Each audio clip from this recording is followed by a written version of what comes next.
Hello, and welcome back to Banjo Strings and Drinking Gourds, How American Culture Came to Be, the podcast of the Frontier Culture Museum of Virginia. I'm Alex. And I'm Rachel. Today's topic, in honor of Valentine's Day, is romance and courting through the ages. Our guest today will cover a broad range from specific courting techniques to attracting a mate to superstitions about love and marriage. To start us off, let us go into a little historical background of Valentine's Day. Why is February, arguably one of the dreariest times of the year, a time for romance? It all starts with the feast day of St. Valentine. Which St. Valentine is still somewhat in doubt, as quite a few martyrs of the same name were listed as having a feast day on February 14th. There is a somewhat apocryphal story that often tells of a 3rd century Roman priest who defied Claudius II's decree against marriage in times of warfare, which was often. He performed marriages in secret and was put to death when found out.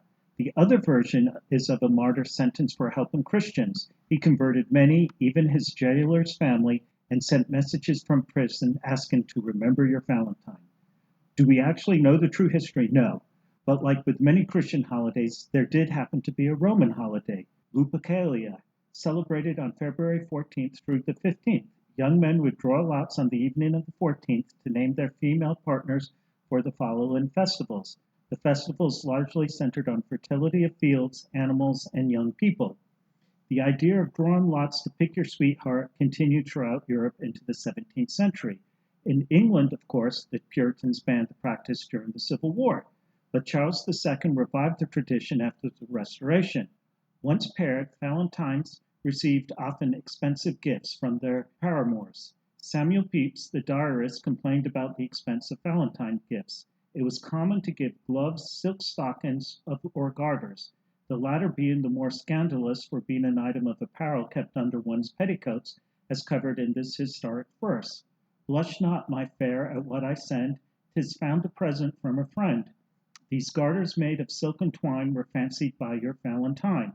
This practice continued in the colonies, carried by German and English colonists. Although the gifts were more often homemade and inexpensive, and usually included a verse drafted by the suitor, or at least were attributed to him, they eventually turned into the practice of our paper valentines and led to a booming business of commercial valentines in the mid-19th century.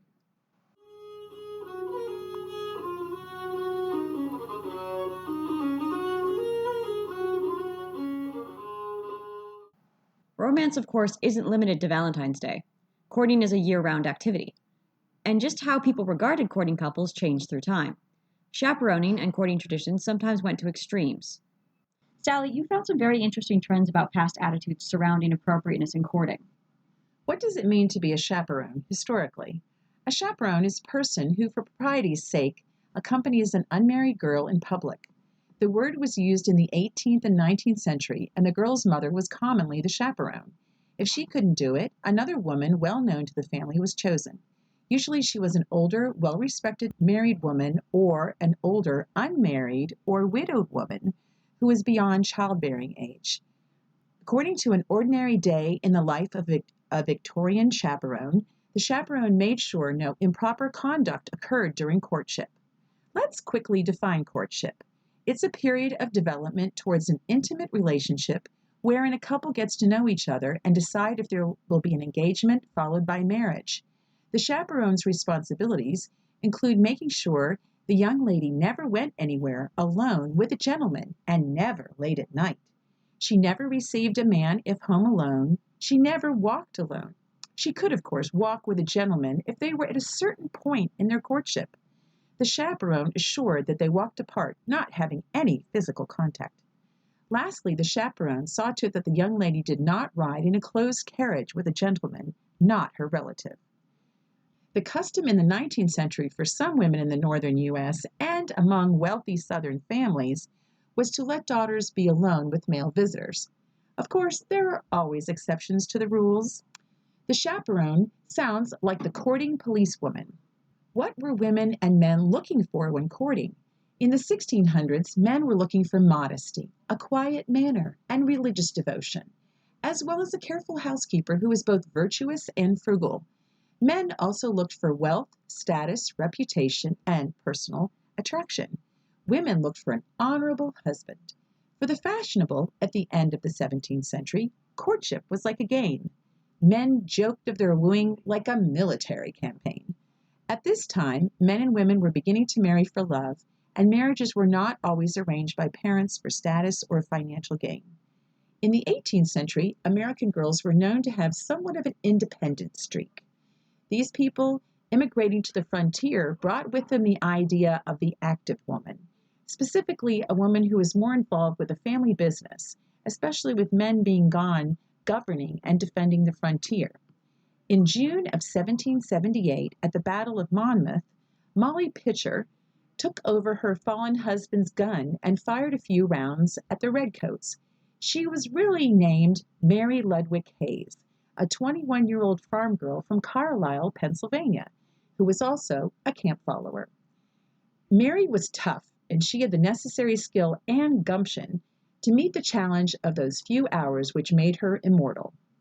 After the American Revolution, women encountered more restrictions on activities outside the home. Moving on to the 19th century, a model Victorian woman was long-suffering and a gentlewoman whose virtues bordered on the angelic. Another definition of the ideal woman for this time period states that women should be sweet, innocent, cheerful, sensible, good-natured, beautiful, and affectionate. All these qualities lead to domestic happiness from the perspective of the 19th century man. On the flip side, the 19th century woman wanted a man free from a host of flaws. For example, she desired a husband who did not praise another woman who possessed a characteristic his own wife lacked, as well as a husband who was not fond of company at home or abroad, and finally, a husband who never spoke harshly to his own wife. In discussing ideal mates at this time period, women wanted a man who was kind. On to courting, which actually included a wide variety of practices.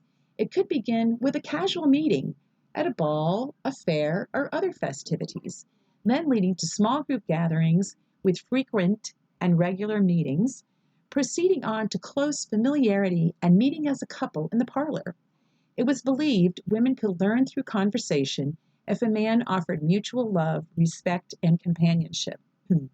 Courtship was an important time for women to use their best judgment. One woman from the southern U.S. in the 19th century commented that being a belle gave her a source of power that most southern women enjoyed only during courtship.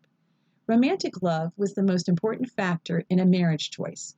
Parents were less likely to arrange marriages, though at times they didn't give their blessing on a match. Still, we can conclude that the parents' role was reduced in mate selection, suggesting that women had much more freedom in important decisions in their lives. Now, on to a specific type of courtship, bundling.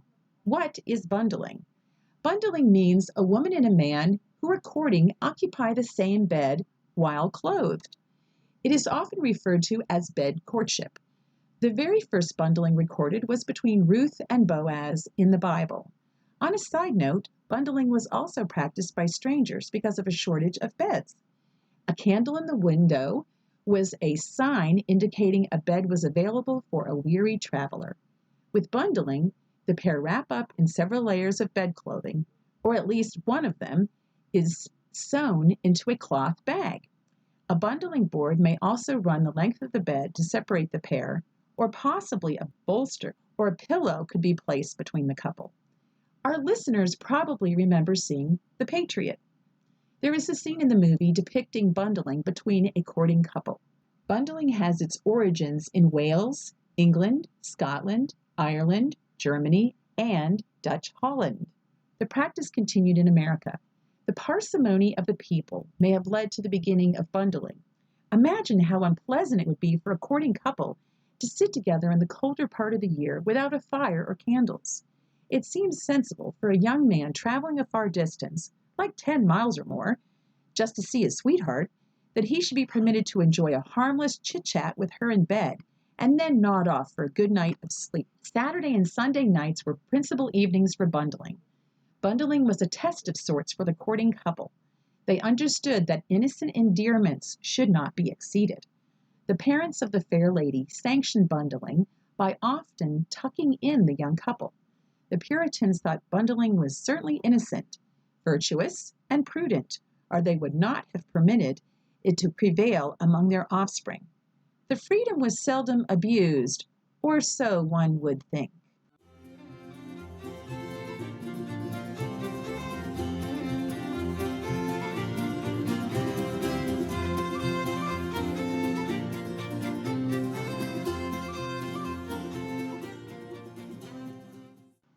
The enduring idea of romance, particularly in escapist romantic novels and plays, has a long history. Michaela is here to tell us more about the development of the sentimental novel. It is a truth universally acknowledged that human beings crave form of escapism. Whether that comes in the form of literature, art, music, or even film, we enjoy skipping the worst parts of our own lives and escaping into a world of fantasy, particularly romance. The romance novel, for example, is queen of literary genres. Romance novels is the second most popular genre after the mystery thriller, and the sales of romance novels outgrosses any genre, where on average American publishing companies make about $1.44 billion per year. The modern romance novel commonly follows the same formula: two characters and a romantic entanglement filled with passion, idealism, and often steamy sexualized tension. But who came up with the romantic novel, and when? The term romance in literary history is thrown around quite a bit. One may hear the term romance and conjure the Romanticism movement of the 19th century. The Romantics, however, should not be entirely confused with romance. Historically speaking, the term romance, epic, and novel have been interchangeably used. The first signs of our more familiar understanding of blushing romances can be found in the medieval period. Known as chivalric romances, these stories often focused on courtly manners, love, usually unrequited love, sweeping epics, knights in shining armor, damsels in distress, dragons, you get the picture. The chivalric romances remained popular for several centuries after the medieval period. These tales were at times interspersed with scathing satire, critical responses on lack of realism, and bawdy humor. The romantic tenets of courtly manners and valiant characters saw a second renaissance in the late 17th century with the French heroic romances.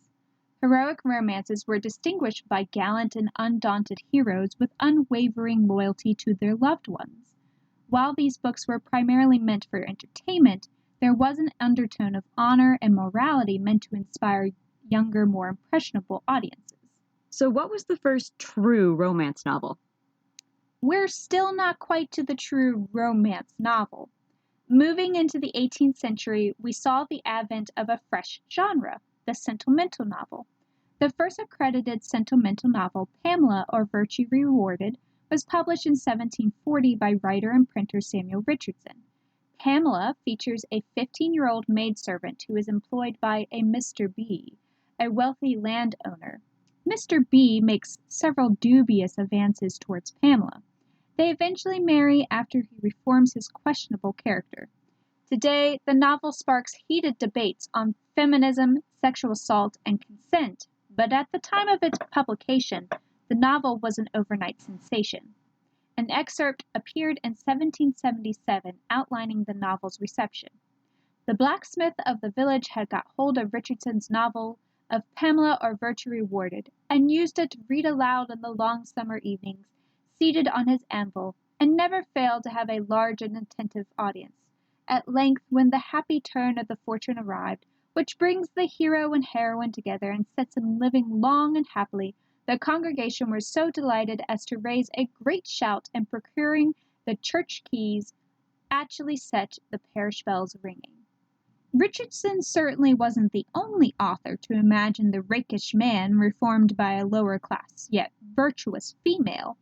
With lax copyright laws, several publications preceded and succeeded Pamela with several themes and titles, including Virtue Rewarded or The Irish Princess in 1693, and Memoirs of Lady H, the Celebrated Pamela in 1741.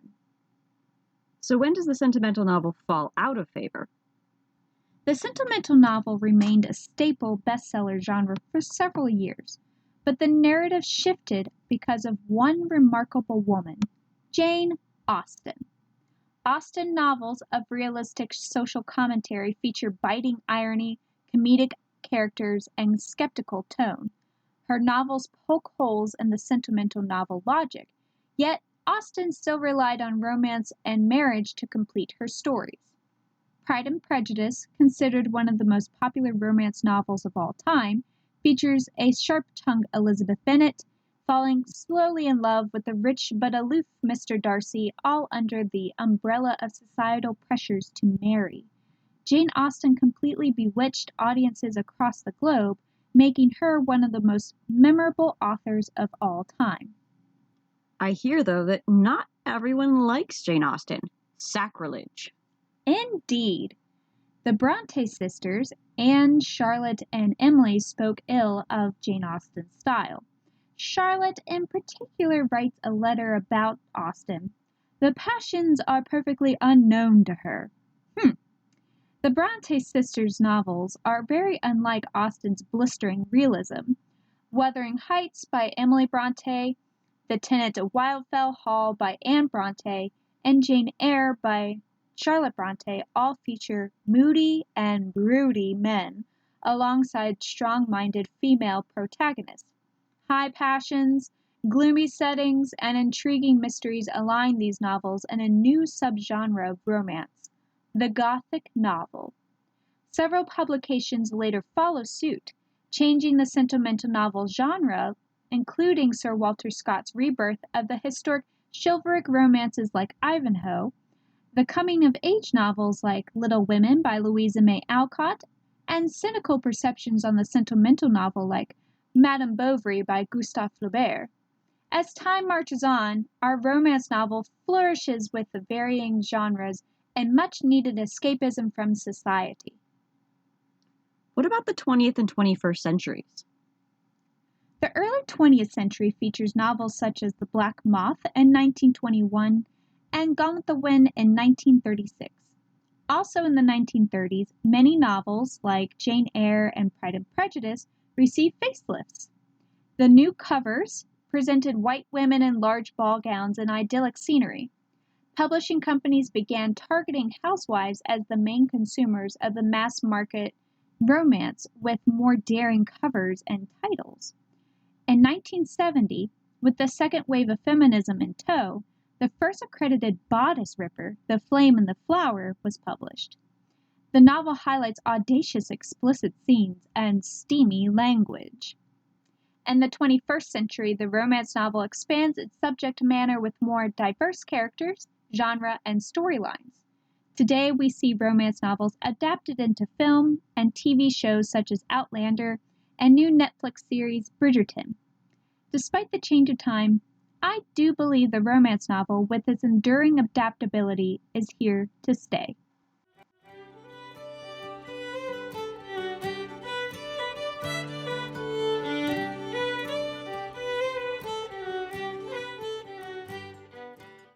Thanks, Michaela. That actually dovetails nicely into our next topic, virtual dating in the past. As quoted in a 2009 volume of Lapham's Quarterly, the 1810 novel, The Marquise of O, begins with a newspaper ad from a lady of unblemished reputation that she had, without knowledge of the cause, come to find herself in a certain situation, that she would like the father of the child she was expecting to disclose his identity to her, and that she was resolved, out of consideration for her family, to marry him. Obviously, this isn't the typical type of newspaper ad, indeed, quite the opposite of what most are hoping for, but there you have it. We've all heard both successes and horror stories of dating apps, or if you're of a certain age, lonely heart ads. But there was an even earlier version, the mail order bride. Most people are familiar with the 19th century mail order bride arriving to the Wild West by stagecoach. But there were earlier versions. The Jamestown settlement was truly the first colonial recipient of women who answered the call for traveling to a new life with an unknown man. This has recently been in the public eye thanks to PBS's historical drama Jamestown. In 1619, 90 women boarded a ship bound for Jamestown on the promise of making a better life with land in the New World. The initiative was aimed at stopping the practice of young men coming to the colony, staying long enough to make their fortunes, and then heading back to England to settle down. Transient inhabitants was a surefire way to destabilize the settlement. Worse, in the colonial government's eyes, were the men who found brides in the neighboring Indian villages. Why would a woman take a chance on such a dangerous venture? Life certainly wasn't a picnic in the New World, but the average woman didn't have it all that great in England either. Working class conditions were harsh and left little time and money for establishing a household. In fact, it was typical to not get married until much later in life than in upper class families, with apprenticeships needing to be finished before searching for a wife. There was little room for social advancement, or even the ability to ever own land, given the male-oriented property law. In contrast, the New World was apparently a never-ending source of wealth. The need for women was so great that it was nearly a given that a bride could choose a wealthy man for a more comfortable life. And the pot was sweetened. The Virginia Company placed ads promising transportation, clothing, household goods, and land upon arrival for any woman capable of making the trip. The company even provided room and board as the women were wooed. Of course, it didn't come for free. The lucky husband was required to pay back the Virginia Company 120 to later 150 pounds of good leaf tobacco, or the equivalent to $5,000 today. Hence why these women were eventually called tobacco wives. But given the hazards of life in the colonies, the company didn't stop there. It even provided widows with more rights regarding inheritance than available in England. The rights of women were even set into precedence in court cases, where the court sided with the woman, even if clearly in the wrong regarding marital efforts, in an attempt to keep Virginia an attractive choice for women. These advertisements, coming from an established company and offering essentially a service, weren't really cause for social stigma.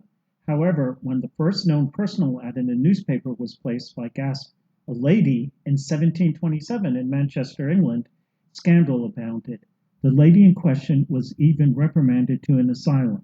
The public nature of essentially offering oneself in an advertisement as through a side of beef or a bolt of cloth was just not done. Running ads for marital bliss continued all the way through the 19th century and well into the late 20th century, before the aforementioned dating apps enticed people to swipe right. Just like today, it seems the more personality you displayed, the better the response. In 1865, for example, a young man listed, quote, an opportunity for a spinster. A young man in Aroostook County, Maine, advertising for a wife, speaks of himself as follows. I am 18 years old, have a good set of teeth, and believe in Andy Johnson, the Star-Spangled Banner, and the 4th of July. I have taken up a state lot, cleared up 18 acres last year, and seeded 10 of it down. My buckwheat looks first rate, and the oats and potatoes are bully. I have got 9 sheep, a 2-year-old bull, and 2 heifers, besides a house and a barn. I want to get married. I want to buy bread and butter, hoop skirts, and waterfalls for some person of the female persuasion during life. That's what's the matter with me, but I don't know how to do it. End quote. That's quite the resume, especially in these days of character limits. But in my opinion, the worst part of looking back at these ads is that we can never know if these lonely hearts found happiness. The anonymity was critical, as the ads betrayed a certain longing and loneliness that wasn't able to be fulfilled by more traditional means of courting. While not entirely socially unacceptable, the personal columns in papers were widely read as a source of entertainment. Think Bridgerton and Lady Whistledown. And as a source for police questioning, as these ads opened the field to LGBTQ individuals to arrange a meeting with a lover in a time when they faced prison or worse. Much like commentating over profiles today, the public loved poring over the ads and critiquing and commenting. It wasn't necessarily maliciously done, but certainly salaciously done, and quite the risk for individuals if they were found out. Ladies in particular were harshly judged for not being married by a certain age. Once one was on the shelf, or a spinster, typically past 21 or later 25 years of age by the 18th century, society viewed one with a sort of pity. There's even a preserved 19th century Valentine's verse deriding the spinster. "'Tis all in vain your simpering looks, you never can incline, with all your bustle, stays, and curls, to find a Valentine." With that much social pressure, one certainly wouldn't want neighbors and connections to know you turned to essentially the last resort for finding a mate. On the other hand, you definitely didn't want to be known if you were the author of such an ad as this one from the Maryland Gazette in 1801. Wanted, a wife. A generous offer will be made. Proposals directed to XZ and left with the printers will be duly attended to. Nota bene, none need apply, but such as can come well recommended. Ouch. Well, that did say marriage was a business, and that certainly reads like a contract.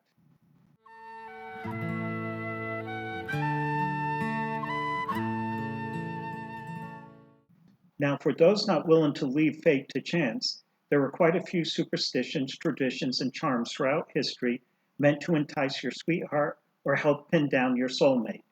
Spring is, of course, the most auspicious time of year to find a mate, echoing early pagan fertility rites. May Day is one of the more enduring traditions in most of Europe that had various relationships with the idea of courting dependent on where you were. Germany, for example, in the feudal period, exerted control on the ability of young men to marry. With restricted land rights, parents wanted to make sure the most advantageous matches were made, especially keeping out poachers from neighborhood villages. To do this end, often May Day was celebrated by an auction of marriageable women, with the winner staking a claim if he danced with his partner. In Ireland, on the other hand, romance was strongly tied to autumn and the harvest. Braided straw made into love knots were exchanged between couples or soon-to-be couples. Other traditions include the time of year of the wedding, the day of the week, even the color of the wedding dress. A rhyme from 1876 stated, Monday for wealth, Tuesday for health, Wednesday the best of all, Thursday for crosses, Friday for losses, Saturday no luck at all. As for the month to be married, traditions varied regionally, but this rhyme summarizes most of European thought about marriage months. Marry in Lent, live to repent. Married when the year is new, he'll be loving, kind, and true. When February birds do mate, you wed nor dread your fate. If you wed when March winds blow, joy and sorrow both you'll know. Marry in April when you can, joy for maiden and for man. Marry in the month of May, and you'll surely rue the day. Marry when June roses grow, over land and sea you'll go. Those who in July do wed, must labor for their daily bread. Whoever wed in August be, many a change is sure to see. Marry in September's shrine, your living will be rich and fine. If in October you do marry, love will come, but riches tarry. If you wed in bleak November, only joys will come, remember. When December snows fall fast, marry and true love will last. And lastly, the color the bride wore was also thought to be auspicious. For example, married in white, you have chosen right. Married in gray, you will go far away. Married in black, you will wish yourself back. Married in red, and you will wish yourself dead. Married in green, ashamed to be seen. Married in blue, you will always be true. Married in pearl, you will live in a world. Married in yellow, ashamed of your fellow. Married in brown, you will live in town. Married in pink, your spirit will sink. Irish brides often chose blue, and everyone knows the Victorian tradition of something old, something new, something borrowed, something blue. Not forgotten the sixpence in the shoe. Also in Ireland is one of the more well-known traditions, the leap year fair, where women, thanks to St. Bridget, are finally allowed to propose to the lad they have their eye on.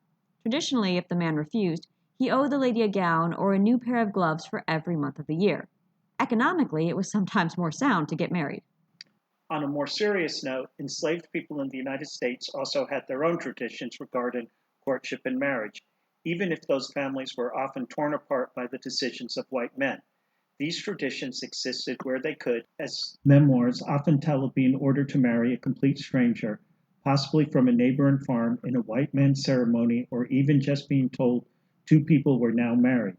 But where they had the opportunity, enslaved people kept or developed their own traditions. Enslaved brides often wore red, a tradition color in parts of Africa. Jumping the broom was also often a significant part of the ceremony, done as a post-wedding bit of fun where the newly wedded couple jumped over a broom held aloft. Now, theories have abounded about jumping the broom originating in Africa and being reclaimed by slaves, but a more recent study of records have indicated that it was actually a European tradition largely imposed on enslaved couples by the slaveholder as another means of exerting control over their lives. Some post-emancipation ceremonies, however, continue to include the tradition, reclaiming it from the strictures of slavery.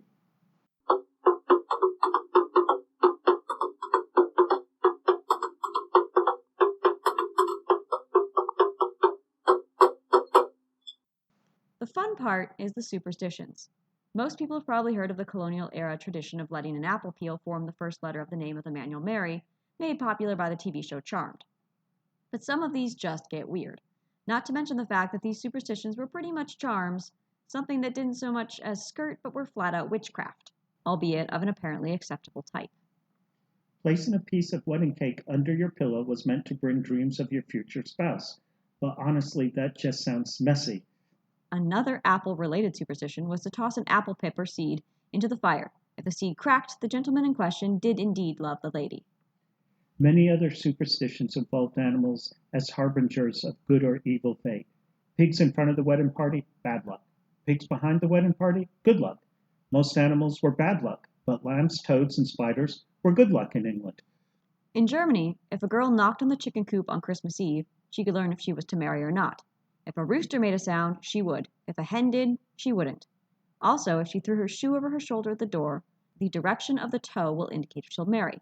Toe pointed to the door is a yes, away is a no. It was thought that if a girl walked silently backwards into the garden on midsummer in England, picked a rose, and kept that rose in a paper bag until Christmas, the man who asked for the rose as she wore it to church that day would be her husband. If a girl lost a garter in the street in Germany, her suitor had been unfaithful. In 19th century America, if a girl put a bucket of water in the barn to freeze on Christmas Eve, she could read the initials or name of her future husband in the ice on the morning. There are many more superstitions and traditions regarding courting and marriage, but we could be here all day. If you choose to try any of the charms we've just discussed, we disclaim all responsibility for the outcome. So we hope you have enjoyed Banjo Strings and Drinking Gourds. We bring you historical episodes twice a month. You can check out the Frontier Culture Museum online at frontiermuseum.org, on Facebook and Instagram. You'll find background on all of the farms of the museum, information on upcoming events, and so much more.